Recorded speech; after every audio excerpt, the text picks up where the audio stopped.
ওনাকে প্রায় সময় দেখি ইউটিউবার বা বিভিন্ন কন্টেন্ট ক্রিয়েটাররা, সাংবাদিক, আসলে মূলত মিজান ভাই আজকে এই সাংবাদিক এবং বিভিন্ন ইউটিউবাররা কন্টেন্টের কারণে কিন্তু আজকে মিজান ভাই।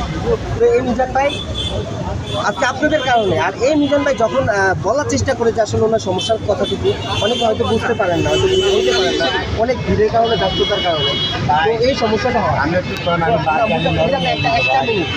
এই মিজান ভাইকে নিয়ে মোটামুটি এখন একটা জিনিস, একটা রিউমার ছড়াচ্ছে যে মিজান ভাই প্রবাসীদেরকে, ভাই কি বলি, প্রবাসীদেরকে একটা কথা বলছিল, তিনি আসলে তিনি একটু অন্যরকম মানুষ, প্রবাসী ভাইদের কিছু বলি, আপনারা কি মনে করছেন না এই মিজান ভাই একটু অন্যরকম মানুষ মনে হচ্ছে? মিজান ভাই কেমন টাইপের একটা মানুষ, উনি আমাকেই পাত্তা দেন।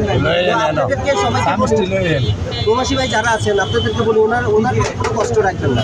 উনি মানুষটা আসলে সাদাশীতে মানুষ, উনি আসলেই সাদাশীতে একটা মানুষ, ওনার মনে কোনো কষ্ট রাখবেন না।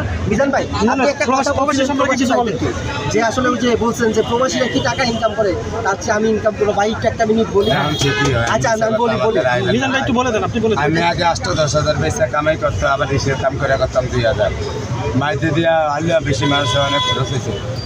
আমি হয়তো 60,000 বেশি দিলি চাই না, আপনি প্রবাসীদেরকে যে কথা না বলছেন, প্রবাসীর আমি একটা অন্যায় কথা কয়েলাইছি, ওই যে আমি কইছি যে ওনাদের চেয়ে বেশি কামাই করে, কিন্তু ওই যে ডেলি 5,000 কামাই করে এদিকে আমি তো আবার কাইবন মানুষের আমার লগে যারা, যেমন আমার আশেপাশে প্রবাসী আছে, ওনারা বলে ডেলি মানে মাসে 40-50 খায় না। আমি আল্লাহর রহমতে খাই 50-60 মানে আরো বেশিও, এদিকে ওনারা তো বেশি কিনে বেশি। এইবার তো আবেগের টেলা একটা কথা বলছি, ভাই আমারে ভাই মাফ করে দিয়েন, আমার ভুল হয়ে গেছে। আপনাদের লগে যদি ঘর সংসার আমার না রাখেন, আমার দুঃখ নাই। না কেউ, আমি কইছিলাম আমার সিম বন্ধ করে দিব, আমার অনেক এই যে জায়গা জমিনের হেতুর ব্যাপারে তোমার ভালো যাইব না, তোমার জায়গা জমির উত্তর না হবে, জায়গা জমি সব আপনি ফিরে পাবেন, লাগলে তুমি বন্ধ করে দিও। এই আমার কথা ভাই। ভাই আমি প্রবাসী ভাইদের একটু কথা বলি। ভাই প্রবাসী ভাইরা, আপনারা হচ্ছেন বর্তমান বাংলাদেশে একজন আলোচিত যোদ্ধা।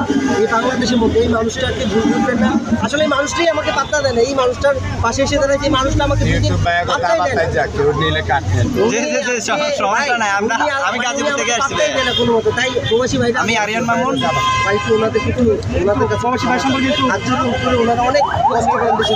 আমি ব্যাংকের আমি ইউটিউব ব্যাংকে যা করি, প্রবাসী ভাইদের কথা বলছি, প্রবাসী ভাইরা অনেক কষ্ট পাইছে, প্রবাসী ভাইরা আমার উপরে রাখবেন না। অন্য টাইপের মানুষ। আমি ভাই আমরা করে ভুলে একটা কথা কয়ে লাইছি, আমি দরকার হলে আর ক্যামেরার সামনে কথা কমু না।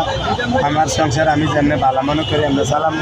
আপনারা ভাই প্রবাসী ভাইয়েরা কেউ রাখবেন না ভাই, আপনারা ধারে থাকলে লাগলে আপনাকে ভাও ধরে মাছ চাইতাম, কারণ আমি আপনারা দূরে থাকতাম, যদি হারিয়ে করি। ঠিক আছে কেউ ভাই মাপ